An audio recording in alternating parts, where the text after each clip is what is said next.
Well, I'm delighted to be joined by Shrewsbury Town reporter Lewis Cox in these crazy circumstances. Lewis, good to have you back on board. How's lockdown treating you?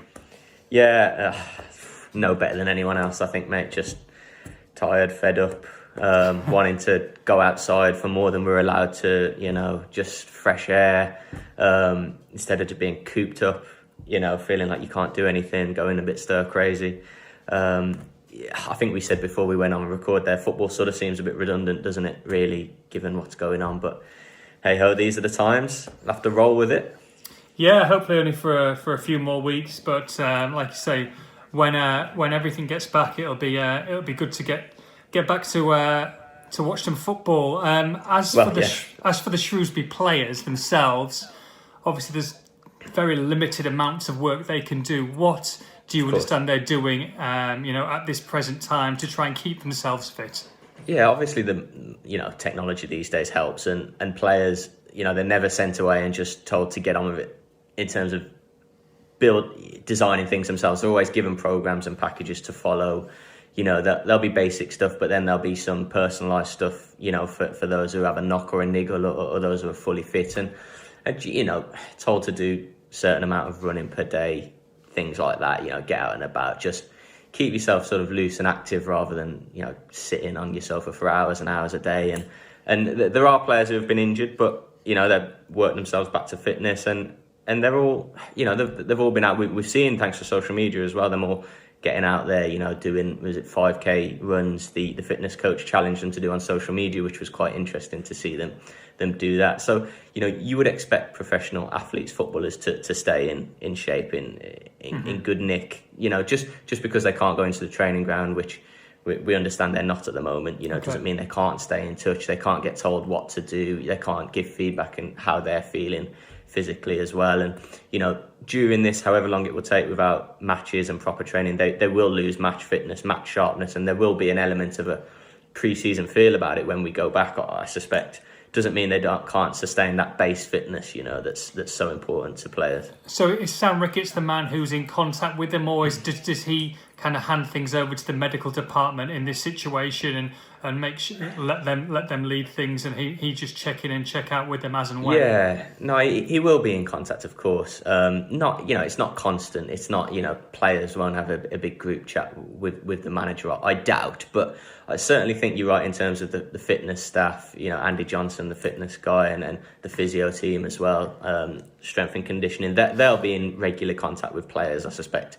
I know players have a big group chat. I know the staff do as well, and yeah, they'll be using it to keep and stay social or whatnot, but also to exchange details on how they're feeling and updates. I do think, I think the staff's being in touch is important. I think that the fitness coaches will act as the go-between, between how players are feeling and the manager. And if something serious crops up, of course, Sam will get on the phone to the players, and I'm sure some of the more senior players like Dave Edwards and whatnot will be in touch with the manager more often than some others. But it's just on an ad hoc thing, isn't it? I think if there's a need to get in touch with a manager, I think they will. That will happen, of course, because of technology. But I don't think they need to be pinging messages to and from each other every day, sort of thing. I think there has to be an element of trust that the players have the right attitude and commitment to get out and do the mileage and do it properly so they don't get themselves injured.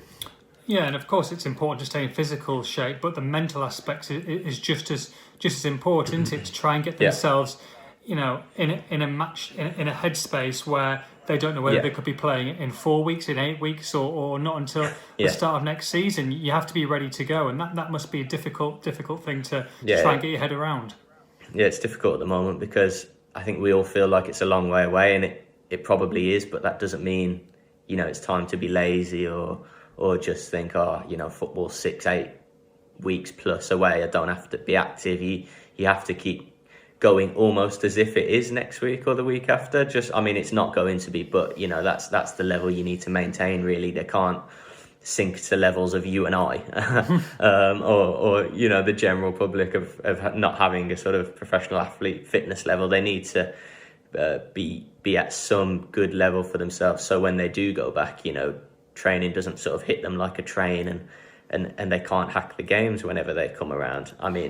We all assume that this season will come back around and be completed. We certainly hope so. And all the noises coming out of football clubs is that they hope and are keen for the football season to finish. Well, from a Shrewsbury point of view, obviously they're not going down, they're not going up. They're kind of in that middle range. Would it suit them for the season to almost become null and void and start again and start afresh, or do you think there's enough game time left in the season where Ricketts will want to see something from players and try and get a bit of progression going forward into next season? Yeah, you're right. I mean, they were on a terribly worrying run. Obviously, at one point, a number of games without a win, and some fans, had rightly said, we can't be complacent here. I think Sam Ricketts said that himself. If we carry on losing, games and not winning, we could get sucked into it. But they got a couple of, important wins that really ensured that they weren't going to be in trouble. I think they've got up to 16th as it stands. They should have won their last game. They were 2-0 up in home to Oxford before, obviously, the pandemic really struck and had a man sent off, Josh Feller, and went on to lose that sort of dramatically. So, but I think what you said is right to a certain point, in that over the last maybe half a dozen games, they switched the system, sort of began to go more attacking, and they saw the fruits of their labour in that, really. There was more goals, more chances, things like that. They played the first half a season, at least, in not creating or scoring nearly enough, but actually over the last handful of games that changed. So, results weren't consistently brilliant, but actually the breaks probably come at a disappointing time for Ricketts and his players, in that they were playing with more of a freedom, I think, and more verve and creativity, and the fans were probably enjoying it a bit more because they were seeing more goals, more chances. So on that respect, come at a sort of, ironic time, really. They finally sort of found out how to get the forwards involved, how to get in the box, how to find the back of the net, and then all of a sudden there's no games, which is a bit of a shame. Just hope that they sort of learned. I think the management team learned enough about, the switch they made to get players in the final third, and the players learned enough about playing that system as well, that when the football comes back around, they can continue being more attacking and more creative and easy on the eye, rather than sort of more stodgy performances we had earlier in the season, where they were keeping clean sheets, credit to the way they were defending, but limited at the other end. So we hope, I think, on behalf of Town fans, that when it comes back, when the football is back in action, we can see that more attacking Shrewsbury that began to come out of their shells, really, before football stopped. And as I say, that's ironic, but it did bode well, and I think Ricketts will have been pleased with how that was going, and will want to finish the season, because they had, the way they were looking, potential to hit mid-table, which would, you have to consider that to be a success, I would say. Great stuff, Lewis. Thank you very much for the update. We'll be joining Lewis, Nathan, at least once a week going forward, and you'll be keeping in touch with everything that's going on at Shrewsbury. Go and do a few laps around that kitchen, mate. Yeah, cheers. Cheers, mate. Cheers, pal. Thank you. Bye-bye.